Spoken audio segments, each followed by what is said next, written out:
Good morning student. इस video में हम पंचम पाठ भारतम में गौरवम संस्कृत से हिंदी अनुवाद तैयार की हूँ, जिसे आप अपनी उत्तर पुस्तिका में लिखोगे। संस्कृत थोड़ा हमारी भाषा बोलचाल की आम दिन की भाषा नहीं, इसलिए थोड़े हम लोगों को समस्याएं होती हैं। इसलिए मैंने ये तैयार किया हुआ है ताकि किसी प्रकार की असुविधा तुम लोग को न हो। प्रिय बालका, भारतम अस्माकं गौरवम से लेकर संस्कृत का हिंदी में अनुवाद किया है तेषां योगदानम इति तक। मैं एक बार फिर से इसका संस्कृत की पंक्तियों को फिर से पढ़ूंगी और हिंदी अनुवाद बोलते जाऊंगी। आप लिखे हुए नोट को देखकर, समझकर, सुनकर अपनी पुस्तिका में लिखोगे। प्रिय बालका, भारतम अस्माकं गौरवम। प्यारे बच्चों, भारत हमारा गौरव है। प्राचीन अस्माकं संस्कृति अद्यापि जीवति। प्राचीन संस्कृति आज भी जीवित है। मधुरा देवाणी संस्कृतम स्वशब्द भंडारेण देशस्य अनेका प्रादेशिक भाषा संपोष्यति। देवताओं की मधुर वाणी संस्कृत अपने शब्द भंडार से देश की अनेक प्रांतीय भाषाओं का पोषण करती है। इयं भाषा संगणकार्थम उपयुक्तताम् इति विश्वस्य अनेकेषां विदुषां मतम्। यह भाषा कंप्यूटर के लिए सबसे ज्यादा उपयुक्त भाषा है, ऐसा संसार के अनेक विद्वानों का मत है। देशः अस्माकं प्रतिभा संपन्नः वर्तते। हमारा देश प्रतिभाशाली है। ज्ञान का उदय सबसे पहले इस देश की भूमि पर हुआ था। ज्ञानस्य उदयः सर्वप्रथम अस्य देशस्य भूमौ एव अभवत्। चिकित्सा शास्त्रे आयुर्वेदस्य चरक संहिता प्राचीनतमः ग्रंथः मन्यते। चिकित्सा शास्त्र में आयुर्वेद चरक संहिता सबसे प्राचीन ग्रंथ माना जाता है। अस्य चिकित्सा पद्धति अद्यावत न केवलं स्वदेशे अपितु विदेशे अपि प्रतिष्ठां लभते। यह सिर्फ अपने देश में ही नहीं बल्कि विदेश में भी सम्मान पाती है। सुविख्यात गणितज्ञ आर्यभट्ट अनेक वर्ष पूर्व गणनायां शून्यस्य कल्पनाम् अकरोत्। प्रसिद्ध गणितज्ञ आर्यभट्ट ने अनेक वर्ष पहले शून्य की कल्पना की थी। विज्ञान क्षेत्रे महत्वपूर्ण उपलब्धि इयम् इति पाश्चात्याः अपि स्वीकुर्वन्ति। विज्ञान के क्षेत्र में यह महत्वपूर्ण उपलब्धि है, यह पश्चात देश के लोग भी मानते हैं। पश्चिमी देश यानी कि वेस्टर्न लोग भी मानते हैं। प्राचीन काल में पराशर ऋषि ने वृक्षायुर्वेद में यह बताया था कि पौधों में भी जीवन होता है।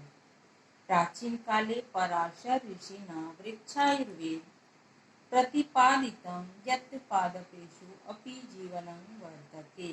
कि वृक्षायुर्वेद में यह बताया था कि पौधों में भी जीवन होता है। ते अपि सुख दुखम अनुभवन्ति। वे भी सुख दुख का अनुभव करते हैं या महसूस करते हैं। अद्यतने काले जगदीश चंद्र बसुना महाभागेन इदं प्रयोगशालायां प्रमाणितम्। आज के समय में श्री जगदीश चंद्र बसु ने प्रयोगशाला में यह प्रमाणित किया है। पूरे संसार में भारतीयों की इन उपलब्धियों से चकित हैं। अखिल जगत भारतीय नाम एताभि उपलब्धि भी विस्मितम् चकित किया है। सुप्रसिद्ध वैज्ञानिक आइंस्टाइन महोदय एकदा उक्तवान। प्रसिद्ध वैज्ञानिक आइंस्टाइन महोदय ने एक बार उक्तवान यानी कि कहा था वयं भारतीयानां अनुगृहीता स्म। हम सब भारतीयों के आभारी हैं, अनुगृहित हैं। विज्ञान क्षेत्रे महती तेषां योगदानम् इति। विज्ञान के क्षेत्र में बड़ा ही उनका योगदान है। उनका किनका? भारत देश का बड़ा ही योगदान है। किस क्षेत्र में? विज्ञान के क्षेत्र में। मैं फिर से एक बार हिंदी में सिर्फ अनुवाद बोल रही हूँ, आप ध्यान से सुनोगे। कहीं नहीं समझ में आए तो उन पंक्तियों में सुधार कर लोगे, मिला लोगे। प्यारे बच्चों, भारत हमारा गौरव है। हमारी प्राचीन संस्कृति आज भी जीवित है। देवताओं की मधुर वाणी संस्कृत अपने शब्द भंडार से देश की अनेक प्रांतीय भाषाओं का पोषण करती है। यह कंप्यूटर के लिए सबसे ज्यादा उपयुक्त भाषा है, ऐसा संसार के अनेक विद्वानों का मत है। हमारा देश प्रतिभाशाली है। ज्ञान का उदय सबसे पहले इस देश की भूमि पर हुआ था। चिकित्सा शास्त्र में आयुर्वेद का चरक संहिता सबसे प्राचीन ग्रंथ माना जाता है। इसके चिकित्सा पद्धति यानी कि तरीका आज भी न केवल अपने देश में बल्कि विदेश में भी सम्मान पाती है।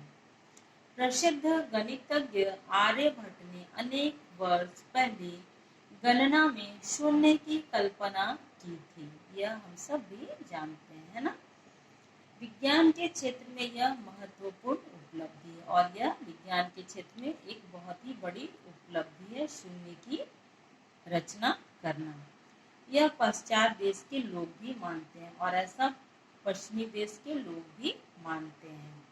प्राचीन काल में पराशर ऋषि ने वृक्षायुर्वेद में यह बताया था कि पौधों में भी जीवन होता है। जैसा कि हम सब जानते हैं ना कि पौधों में भी जीवन होता है और वे भी सुख दुख का अनुभव करते हैं।